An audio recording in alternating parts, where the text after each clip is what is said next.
Namo Tassa Bhagavato Arahato Dhamma Sambuddhassa Namo Tassa Bhagavato Arahato Dhamma Sambuddhassa Namo Tassa Bhagavato Arahato Dhamma Sambuddhassa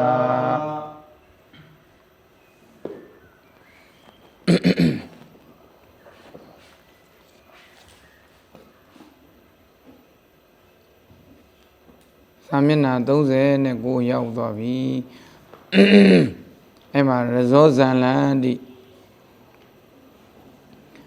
ရဇောဝမလန်ဝါတဲ့ရဇောဇန်လဆိုတာဘာပြောလဲဆိုတော့မြူမလဆိုတာအညစ်အကြေးပေါ့အဲ့ဒါကိုပြောတာရဇောကိုနောက်တစ်ခါဒီကအဖွင့်တိုင်းပေးမယ်ဆိုရင်နူးညံ့တဲ့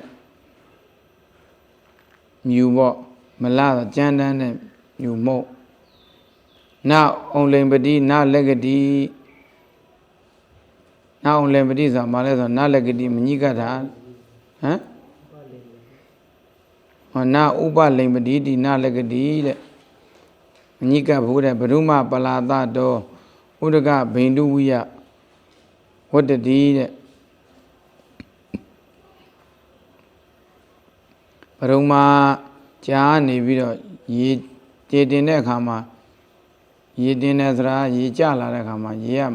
ကတ်မနေဘဲနဲ့အောက်လိမ့်ကျသွားသလိုပဲတဲ့မလိမ့်ကြဘူးလို့ပြောတာဘရုံမှာရွက်ကနေပြီးတော့ရေကျသလိုဘရုံမှာရွက်မှာမကတ်ဘူးလေရေကအာဒဒဝနာဒီနိပ္ပန္နဥဒုက္ကနထာယစေဝနာယကနာပုံညဖလတ္တယသာဗုဒ္ဓကရုံတိဒါဆိုမေးစရာရှိတာပေါ့ဒါဆိုဘုရားရှင်လက်တွေရှည်တွေဆေးတာတွေဘာလို့ဖို့ဆေးလဲဘုရားမှာမြူမုံတွေကြီးတွေမှမကတ်တာအဲ့လိုမျိုးမေးစရာရှိလို့ဆက်ပြီးတော့ပြောပြတယ်လက်တွေရှည်တွေဆေးတယ်ဆိုတာတဲ့ဥရုကိုရိုးအတွက်နဲ့ဒါယကာတွေရဲ့ကုသိုလ်ကောင်းမှုအကျိုးငါမြတ်စွာဘုရားတွေကပြုတာတဲ့ဝဋ္ဌတိသေနာပိစကရုံတိယေဝ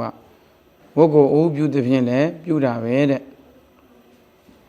တေနာတနာပုိတံဒေနာဟိဘိက္ခုနာပါရိတဝိတ္တပိတ္တဗန္တိဟုတ်တမိတံမှန်တယ်တဲ့တေနာတနာကိုဝင်တဲ့ယဟန်ဟာခြေထောက်ကိုဆေးပြီးမှဝင်ထိုက်တယ်လို့ဟုတ်တမိတံဆိုဘယ်မှာပြောထားလဲသုလဝါမှာပြောထားတာနော်တေနာတနာဆိုတကယ်တော့ဒီနေရာမှာတန်ကြီးကအကြောင်းကိုပဲပြောတာပါနော်တန်ကြီးကအကြောင်းမှာကျတော့ခြေထောက်ဆေးပြီးတော့ဝင်ရမယ်မဟုတ်လားတိုင်းကအကြောင်းကျတော့အညစ်အကြေးတွေနဲ့ဝင်လို့မရဘူးလေအဲ့တော့အဲ့ဒါတိုင်းကအကြောင်းတွေပါလေမှာခြေထောက်ဆေးပြီးဝင်ရမယ်လို့ဘုရားရှင်ကပြညတ်ထားတော့ဘုရားကလည်းဝဋ္ဌတိသအနေနဲ့ပဲဒါခြေထောက်ဆေးတာပေါ့ဩက္ကဒလောမောတိတဲ့အာဝတ္တပရိယောတာနေလက်ရရဲ့လက်ရရဲ့လက်ကြီးအဆုံး၌ဩဒ္ဒေဂာနိအထက်သို့အဖျားလက်ကုန်သည်ဟုတ်တော်ဖြစ်၍မုခသောဗံဩလောကယမာနာနိဝိယညနာဤတဲ့ခြင်းကိုမောကြည့်နေတယ်လို့ပဲထိတာနိလောမာနိအတ္တာရိဩဒ္ဒေကလောမောအဲ့ဒီဖျားလောင်းလေးမှာအဲ့လိုအမွေရှိတယ်ပေါ့ထိတာနိလောမာနိဒီရဲ့အမွေအဲ့ဒါကြောင့်ဥက္ကဋ္ဌဥဒ္ဒေကလောမောတဲ့ညနာဤတည်ခြင်းကိုကြည့်နေတယ်လို့မျိုးနော်လက်ရရက်ပြီးတော့အထက်သို့တက်တဲ့အမွေတွေရှိတယ်ဗြဟ္မုစုဂတ်တော်ဒီဗြဟ္မာဝိယဥစုဂတ်တော်ဗြဟ္မာကဲ့သို့ဖြောင်းတန်းသောကိုရှိတယ်ဥစုမေဝဥက္ကဋ္ဌဒီကတရီတော်ဘွေတတိအဖြောင်းသာလျင်ဖြစ်သောအထက်သို့တက်သောရှည်သောခန္ဓာကိုရှိတယ်ယေဝယေနဟိတတ္တခန္တေဂတိယံဇာနုတိတိတုဌာနေတုနမန္တိတဲ့များသောအဖြစ်တတ္တဝါတွေဟာပခုံးတို့ခါးတို့ဒူးတို့အဲ့သုံးခုဟာညွတ်ကိုင်းနေတဲ့တေဂတိယံနမန္တာပစ္ဆတော်နမန္တိအဲ့တတ္တဝါတွေဟာခါးကကုန်းနေညွတ်နေလို့ရှိရင်နောက်ကလည်းညွတ်နေတယ် ဣတရေတုခါမတပါးကုန်သောဒွေတုဌာနေတုခါတပါးဆိုတော့ဗာလဲပခုံးတို့ဒုတို့ပေါ့နော်အဲ့ဒါဒီမှာနမန္တာညွတ်နေမယ်ဆိုရင်ပုရတော်ရှေ့ကနေပြီးတော့နမန္တိညွတ်ကိုင်းတယ်ဒီကတရိရာပနာဧကေပတ္တဝင်ကဟောဒီတဲ့ခန္ဓာကိုယ်ရှည်တဲ့ခါကျတော့တချို့မှာဘယ်လိုဖြစ်လဲဆိုကောက်သောနံပါရှိတယ်တဲ့တချို့ကဧကေမုခံဩနမေတဝနိခတာနိကနန္တာဝိယစရန္တိတချို့ကြတော့မျက်နာကိုမော့ပြီးတော့နက္ခတ်တွေကိုရေပြီးသွားသလိုလှဲ့လှယ်သွားကြတယ်တဲ့ဧကေအပ္ပမန္တလောဟိတာတူလတရိတာဟွန်းဒီတချို့ကြတော့နဲတဲ့သွေးသားရှိတယ်ပိန်ပြီးတော့ပင်ညောင်ညောင်၆ကက်ကက်နဲ့အရက်ချီချီဖြစ်နေတော့တူလတရိတာတခြင်းနဲ့တူတယ်ဟုတ်လားတခြင်းဆိုတာတခြင်းချိုးတယ်ဘာညာတော့မသိဘူးလားအဲ့လိုမျိုးတူတယ်တဲ့ဒါပင်ညောင်ညောင်နဲ့ရက်ရှိတဲ့လူတွေအဲ့လာလည်းကြည့်လို့မလားဘူးလေဘုရားကအဲ့လိုခန္ဓာကိုယ်မျိုးမဟုတ်ဘူးဧကေပုရတော်ဘဗ္ဗာရာဟွန်းတိဩဝေဒမာနာကိစ္ဆန္တိတဲ့တချို့ကြတော့ရှေ့ဘက်ကနေပြီးတော့ချိုင်းနေတယ်အဲ့ဆိုတော့ပဝေဒမာနာတုံလှုပ်လျက်ကိစ္ဆန္တိသွားတယ်တုံနဲ့သွားတယ်အယပါဏဥစုကမေဝဥက္ကန္တမဒီကပမာနောဒီဘုရားလောင်းလေးကြတော့အဖြောက်ဖြောက်မဲ့အပေါ်တက်ပြီးတော့တက်သွားပြီးတော့ဒီကပမာနောရှည်တဲ့ပမာဏဟာအတိုင်းရှည်ဟာဒေဝနဂရေဩတိတသုဝနာတောရဏဝိယဘွိသတိတိဒီပင်တိနတ်ပြည်မှာစိုက်ထားတဲ့ရွှေတူရိုင်လိုဖြစ်လက်တန်းလို့အဲ့လိုဖြစ်လိမ့်မယ်ဆိုပြီးပြတယ်တဲ့ယထာစေတံဧဝံယံဇာတမတ္တသဧတံဤပြမုစုတ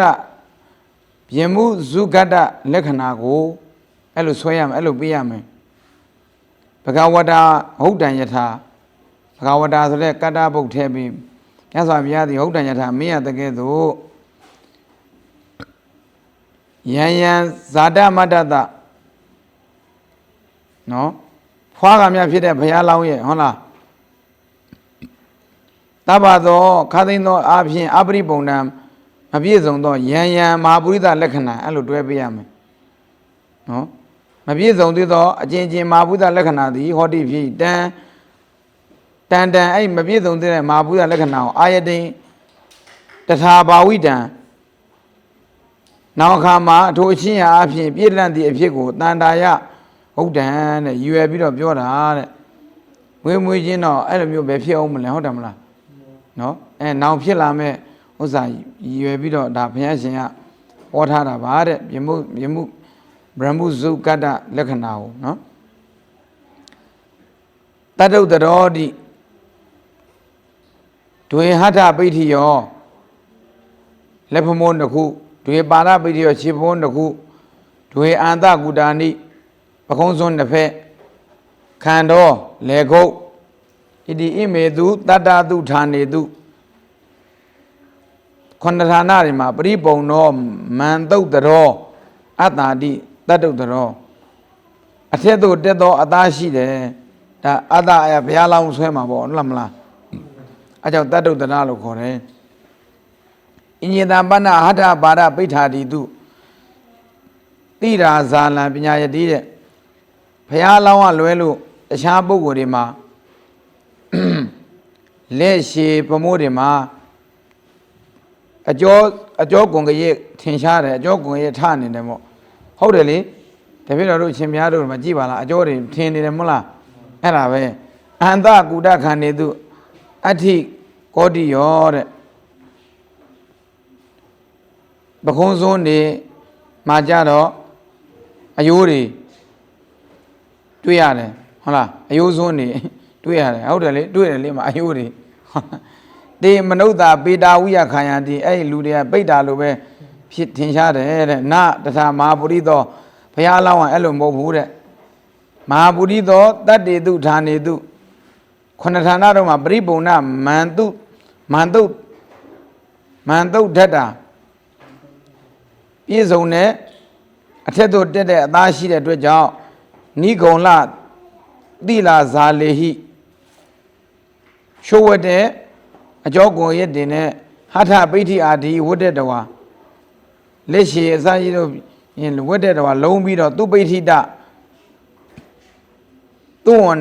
ဝနာလိကင်္ဂသတိတင်နာတဲ့ကောင်းစွာထမ်းရသောရွှေမိုးရိုးနှင့်တူသောခန္ဒီနာပကုံးဖြင့်တိလာရူပံဝိယခာယတိကြောက်ရွံ့ကလေးလိုထင်ရှားတယ်စိတ်တကာမရူပကံဝိယခာယတိပကြီးစေးရုပ်လေးလိုပဲတဲ့ဒါပေမဲ့အရှင်များတို့ပိန်တဲ့လူတွေမှာပို့ပြီးတော့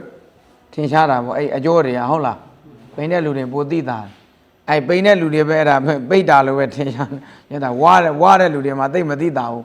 ဝါတဲ့လူတွေကပြည့်ဖြိုးနေတာဟိုနည်းနည်းပိန်တဲ့လူတွေကဒါသိတာအယိုးတွေပေါ်ပြီးတော့နော်တိဟတပုပ္ပဒံဝိယကာယောအတ္တာတိတိဟပုပ္ပဒကာယောအတ္တတို့ဘုရားလောင်းအားတိဟတရှင်သိပုပ္ပဒံဝိယရှေ့ထဝက်ကိုကဲ့သို့ကာယောကိုသည်အတ္တိရှိတတ္တဝါတိဟပုပ္ပဒကာယောတိဟတဤပုရတိမကာယောဝပရိပုံတော်ဟောတိတဲ့ရှင်သိမှာရှေ့ပိုင်းကိုပဲပြည့်စုံတယ်ပစ္စည်းမကာယောအပရိပုံတော်နောက်ပိုင်းကိုကမပြည့်စုံဘူးရှင်သိရဲ့ခန္ဓာကိုကြည့်လေရှေ့ပိုင်းကာကြီးမို့လားအေးနောက်ပိုင်းကြတော့ခါနည်းနည်းတိမ်ပြီးတော့တိမ်မပြည့်ပြည့်စုံမဟုတ်ဘူးလေရှေ့ပိုင်းမပြည့်ကားနေတာလေနော်အဲ့တော့မဟာပုရိသတပဏ္ဏတိဟတပုပ္ပဒကာယောဝိယတဗ္ဗောကာယောပရိပုံတော်ဘုရားလောင်းကြတော့မေးတရားကြီးတယ်ဘုရားလောင်းကြတော့ရှေ့ပိုင်းကအပေါ်ကကားပြီးတော့အော်ခါတိမ်တိမ်လေးလားတော့အဲ့လိုလည်းမဟုတ်ဘူးဘုရားလောင်းကြတော့တိဟတပုပ္ပဒကာယောဝိယရှင်သေးရဲ့ရှေ့ကိုယ်လိုပဲတဗ္ဗောအလုံးစုံသောကာယောအထက်ပိုင်းအောက်ပိုင်းခန္ဓာကိုလို့ဒီလိုပေးရမယ်ကာယအရာအထက်ပိုင်းရောအောက်ပိုင်းရောအကုန်လုံးပရိပုံတော့ပြည့်စုံတယ်ပြောချင်တဲ့ဟာရှင်များရဲ့ယောက်ျားတစ်ယောက်မှာတကယ်ပြည့်စုံမဲ့အင်္ဂါပေါ့အကုန်လုံးပြည့်ပြည့်စုံစုံဖြစ်နေတာပဲအပေါ်ကြီးပဲတရားပုပ္ပဒကာယဆိုတော့ပိုင်းတော့တက်တက်ချင်းအပေါ်ကြီးပဲကားပြီးတော့ခါသိမ့်သိမ့်နဲ့အဲ့လိုဖြစ်နေမလားလို့အဲ့လိုထင်တရားမဟုတ်ဘူးလေအပေါ်လည်းပြည့်ပြည့်စုံစုံအောက်ပိုင်းလည်းပြည့်ပြည့်စုံစုံပဲဟုတ်လားဒီလိုယောက်ျားတွေကအပေါ်ပိုင်းကြီးကကားပြီးတော့အပေါ်တော်တော်ကြီးကိုပြည့်ကားနေတယ်ခါကြသိမ့်သိမ့်လေးရဲ့နော်အဲ့လိုလည်းမဟုတ်ဘူးသူကတောပိတိဟတေဝတထတထဝိနတတုံနတာရိဝတေနာနော်အဲ့ဒီရှင်သေးမှာထိုနေရာတွေမှာဖောက်ပြန်ပြန်ဝိနတတုံတာရိဝတေနာသာဖောက်ပြန်ပြန်ကိုင်းညွတ်ခြင်းအထက်သို့ညွတ်ခြင်းအစရှိသည့်အစွမ်းအဖြစ်ဒုတ်တန်တိတဝိတန်တိတော့မကောင်းသောတဏ္ဏဖောက်ပြန်သောတဏ္ဏသည်နောက်ဟောတိမဖြစ်ဘူးတဲ့အဲ့ဘုရားလောင်းမှာရှင်သေးလိုပဲနော်ဖောက်ပြန်ကိုင်းညွတ်သောအထက်သို့ကိုင်းညွတ်သောအတိအစွမ်းအဖြစ်မကောင်းတဲ့တဏ္ဏဖောက်ပြန်တဲ့တဏ္ဍာမရှိဘူးတဲ့ဟုတ်လားအပေါ်ပိုင်းဆိုလဲအပေါ်ပိုင်းဆံရပြည့်ပြည့်စုံစုံအောက်ပိုင်းမှာလဲအောက်ပိုင်းပြည့်ပြည့်စုံစုံအဲ့လိုပြောတာဒီကာယုဒ္ဒဌာနေဒီကောရှေတာနဲ့ရှင်တဲ့နေရာမှာရှေတယ်ရတ္တထူလကေတပုထုလအနုဝတိတယုဒ္ဒဌာနေသူတထာဝိဒောဝဟောတိတဲ့တိုရာတို့ဟုတ်လားထူလဆိုတာဒီပြောမယ်ဆိုရင်စူဖြိုးတာပေါ့စူဖြိုးတဲ့နေရာကေတပိန်တဲ့နေရာပုထုလပြန်ပြောတဲ့နေရာနောက်အနုဝတိတအစဉ်အတိုင်းလုံးသင်သောအရက်တို့၌တထာဝိတော့ထိုသို့သဘောရှိသည်ဟောတိဖြစ်ပြောရင်နာကွာရှည်တဲ့နေရာမှာရှည်တယ်တိုးတဲ့နေရာမှာတိုးတဲ့နေရာကျတော့တိုးတယ်ဟုတ်လားအဲ့လိုမျိုးပြည့်တဲ့နေရာကျတော့ပြည့်တယ်ဟုတ်လားခန္ဓာကိုယ်မှာကြည့်လိုက်လေဟုတ်လားဘယ်လိုနေရာတွေကရှည်တဲ့နေရာတွေလဲဘယ်လိုနေရာတွေကတိုးတဲ့နေရာလဲဆိုအဲ့သူ့နေရာနဲ့သူကွတ္တိအံကိုက်ဖြစ်နေတာတိတ်ဖို့အားဟောစရာကောင်းတယ်ဥပမာရှင်များတို့နှာခေါင်းဆိုရင်ဒါတိုးတဲ့နေရာတဲ့ပါလားခြေတဲ့နေရာတဲ့ပါလားတကယ်ဆိုနှာခေါင်းကအရှည်ကြီးလည်းမဟုတ်ဘူးလေအလယ်လက်ဖြစ်နေမှာရွှေချွန်းကဲတော့မပြီးမပြားပေလို့ပြောတယ်နှာခေါင်းပုတို့တို့ကြီးဖြစ်နေလဲအဲ့ဒါအစင်မပြေဘူးလေဟုတ်လားတချို့ဆိုဝက်နှာခေါင်းလိုပဲဒီလိုပဲလန်ပြီးတော့အပေါ်အစင်မပြေဘူးအဲ့လိုမျိုးဘုရားရှင်ကသူ့အနေနဲ့သူအကုန်လုံး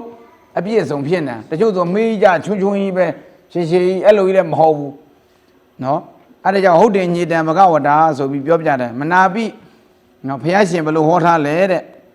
မနာပိယေဝခောဘိက္ခဝေကာမဝိပါကေပစ္စုပ္ပတ္တိတိယဟန်တို့မနာပိယေဝဘိက္ခဝေယဟန်တို့မနာပိယေဝစိတ်ကိုတိုးပွားစေတတ်သည်သာလျှင်ဖြစ်သောကာမဝိပါကေကံ၏အကျိုးသည်ပစ္စုပ္ပတ္တိရှေ့ရှုထင်လတ်သောယေဟိအင်္ဂေဒီဂေဟိသောပတိ ဒီကေဤရှေကုံသောယေဟိအင်္ဂိအကြအင်္ဂါတို့ဖြင့်သောပတိတင့်တယ်တာနိအင်္ဂါနိဒီဂာနိတန်တန်တိဟောအဲ့လိုရှေသိတဲ့အင်္ဂါတွေကရှေပြီးပြောကောင်းစွာတည်တယ်တဲ့အချင်းအင်္ဂါအချင်းနေရာတွေကရှေမှတင်းနေတယ်ရှိတယ်ဆိုအဲ့ဒီအင်္ဂါတွေကရှေနေတယ်ပေါ့အဲ့လိုပြောတာ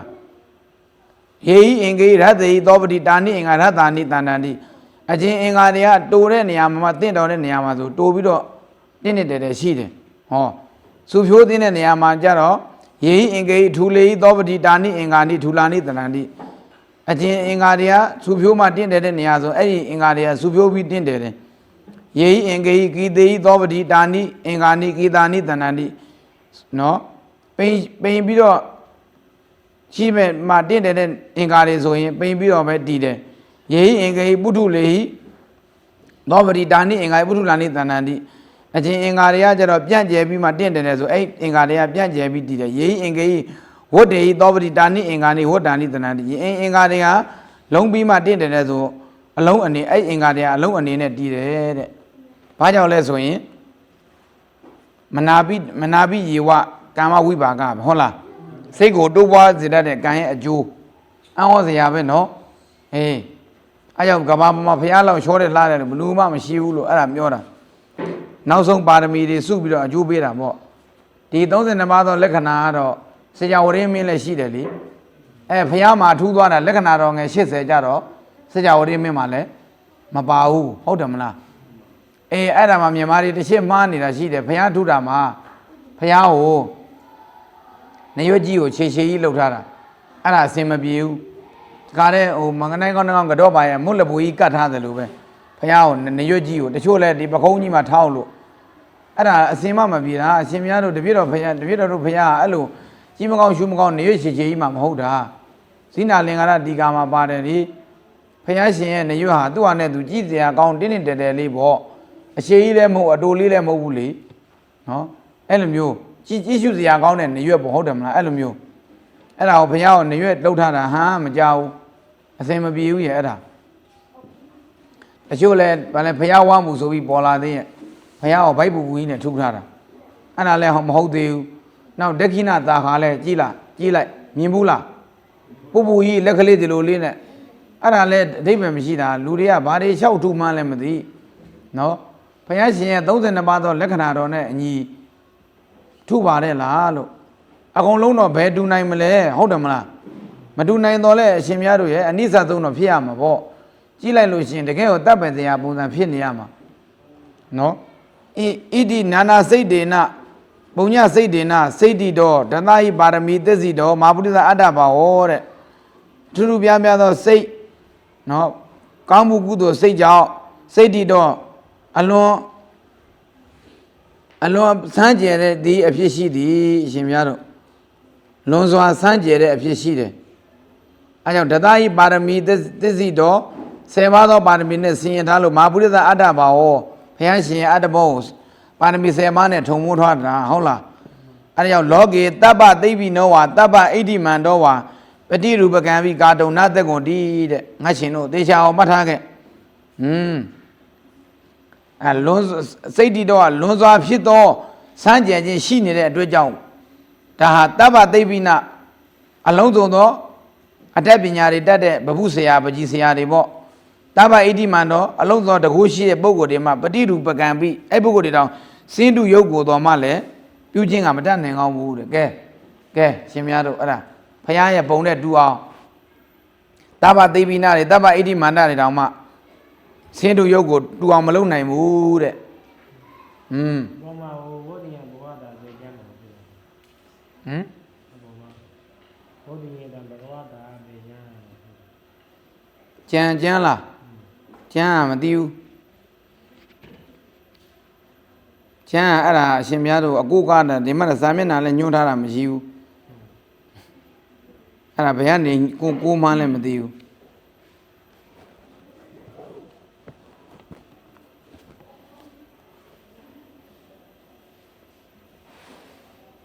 ဒီမှာခါတိုင်းဆိုဘိကတ်တော်မှာကြမ်းညှိုးနေပါတယ်လေအခုကဒီမှာကြမ်းညှိုးမပါဘူးတပြည့်တော့လဲမေ့နေတယ်တခြားတွေကနောက်ကြမှာပြန်ပြီးတော့လဲရှားကြည့်အောင်မယ်ဒီဥစ္စာဘယ်မှာဆိုတာကိုလည်း အမှန်မမှီဘူးဖြစ်နေတယ်ဒါပြတော့လဲဒါနိကေ900ကတော့အကုန်လုံးမွေနောက်ပြီးတော့ကြီးပြီးပြီအတိုင်းမဲ့ဒီဥစ္စာကိုတွေးမိတာလားတွေးမိတယ်မင်းမြန်မေ့နေလားတော့မသိဘူးဒီမှာလဲအကိုကမပြဘူး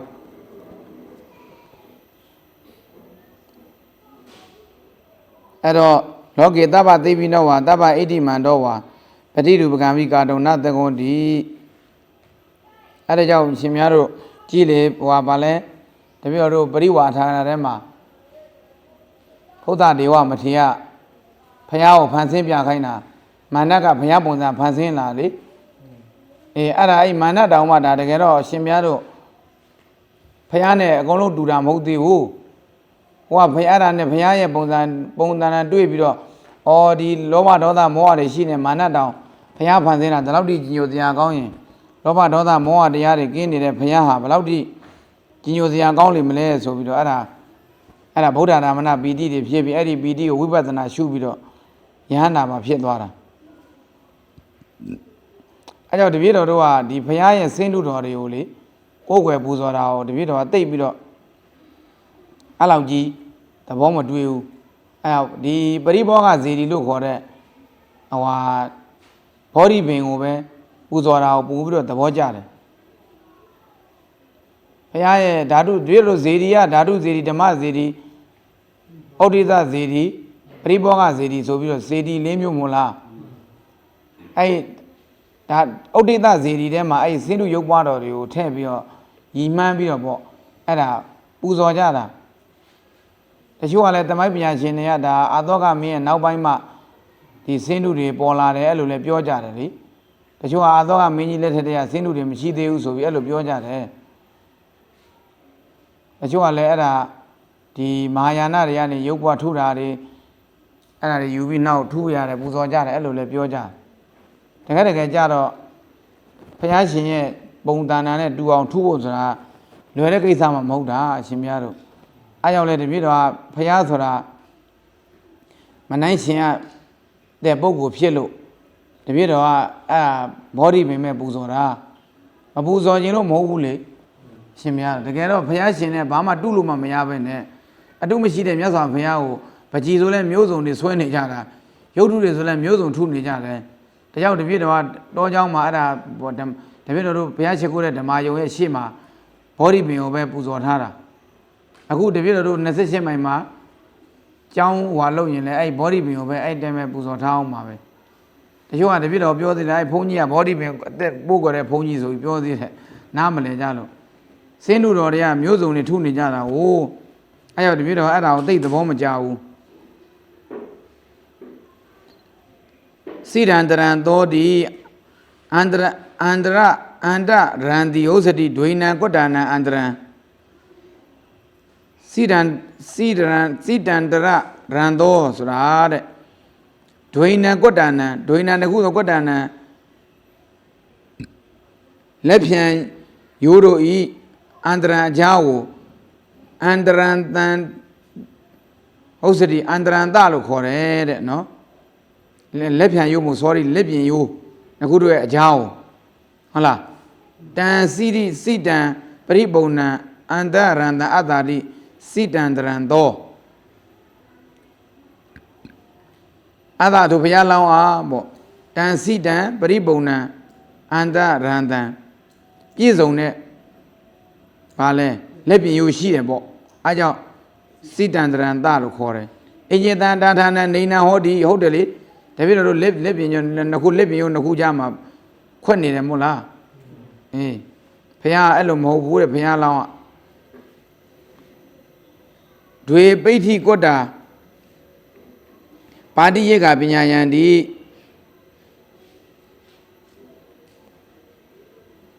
ဒွေပိဋ္ဌိကွတ္တာ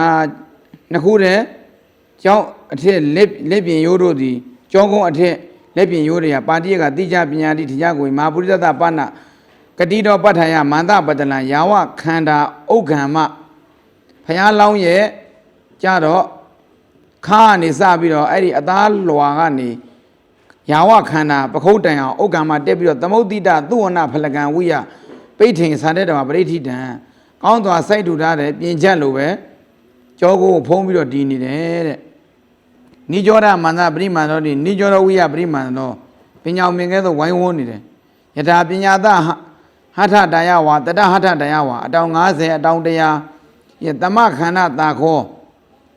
ညီမြသောပင်စီရှိသောနိကြောသောညီမြသောပင်စီတဲ့ကြောင့်ပင်ဟာဒီကတော်ပြီးဝိထာတော်ပြီးအမြင်အဖြစ်ရောအပြင်းအဖြစ်ရောတူသောပမာဏရှိတယ်တဲ့အတောင်90အတောင်100ရှိတဲ့နော်ညီမြတဲ့ညောင်ပင်ဟာလေအမြင့်ရောနောက်ပြီးတော့အကျယ်ရောဟုတ်လားအမြင့်ဆိုတော့ဒီလိုမို့လားအမြင့်ဒီလိုဘေးကဒီလိုအကျယ်ဒီလိုကအကျယ်လေဒီလိုကအမြင့်အဲ့ဒါညီမြသောပမာဏရှိတယ်အေဝံကာယောပိဗျာမတော်ပိဧကမာနောအဲ့လိုပဲကိုရောနောက်ပြီးတော့အလံအဖြစ်ရောတူသောပမာဏရှိတယ်ဘုရားလောင်းရဲ့ခန္ဓာကိုကြတော့လေအလံဆိုတာသိလားလက်ကိုလေဒါကိုတလံခေါ်တယ်လေအဲ့ဒါပြောတယ်ဒီအလံနဲ့ဒီခန္ဓာကိုကကွတ္တိပဲလို့ပြောတာရှင်များတို့တိုင်းကြည့်ကွတ္တိတပည့်တော်တို့ကြံတဲ့လူတွေကတော့ဘယ်ကွတ္တိကြမလဲကိုလက်အလံနဲ့ကိုအရက်နဲ့သိချင်းလက်အလံလို့ဖြန့်ပြီးတော့ဝါးနဲ့အရင်တိုင်းလေတိုင်းပြီးတော့အဲ့ဝါးနဲ့ကိုအရက်ကိုပြန်တိုင်းကြည့်ပေါ့ဘုရားမှာကွတ္တိပဲအဲ့ဒါယထာအင်္ဂေတံကာယောဒီကောဟောတိဗျာမောဝါနော်ရှားသောပုဂ္ဂိုလ်တွေရဲ့ကိုကြတော့ရှည်တယ်နောက်အလံကလည်းရှည်တာရှိတယ်တဲ့ဟုတ်လားအလံကလည်းရှည်တာရှိတယ်ညီချင်းမလည်းညီမယ်လေနော်တကယ်တို့ရဲ့ကြတော့တူတာလည်းရှိမယ်ပေါ့နာအေဝဝိတ္တပမာနောအထောတဲ့ဘုရားအလောင်းရဲ့ခန္ဓာကိုယ်အဲ့လိုမညီမရတဲ့ခန္ဓာမရှိဘူးတဲ့တင်နေဝယာဝတကွတ္တကာယောတိအာရိဟုတ်တံတာဝယာဝတကောအတ္တာတိယာဝတကောထားမှာတော့ဝိကပြုပြတာသမဝတ္တခန္ဓာတိသမဝတ္တိတခန္ဓာညီမြသောလေကုတ်ရှိတယ်တဲ့ယထာဧကေကွန်ဇာဝိယတချို့ပုဂ္ဂိုလ်တွေကဂျိုးကြလိုပဲဒီကကလာဂျိုးကြလည်းပြီးရှည်ကြီးနော်တချို့ပုဂ္ဂိုလ်တွေကြတော့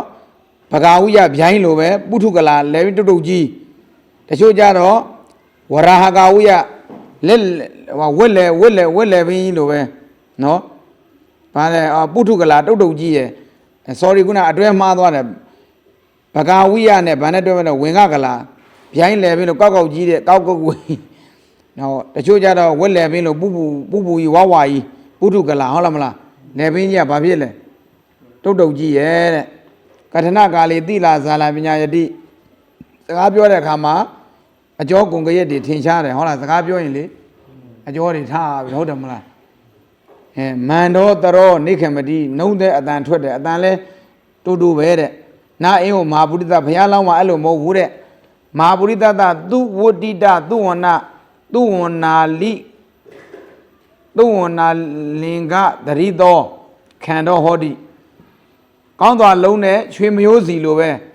လေပင်ရှိတယ်တဲ့ရွှေမျိုးစီကဲ့သို့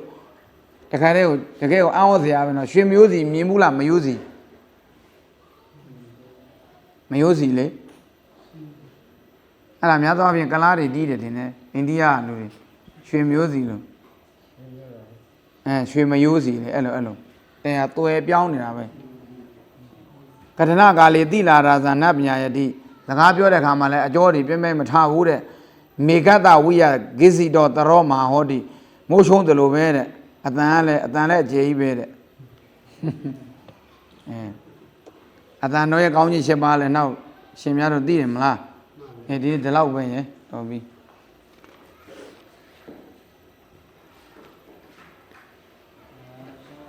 သာတင်အလုံးဝေဝဲ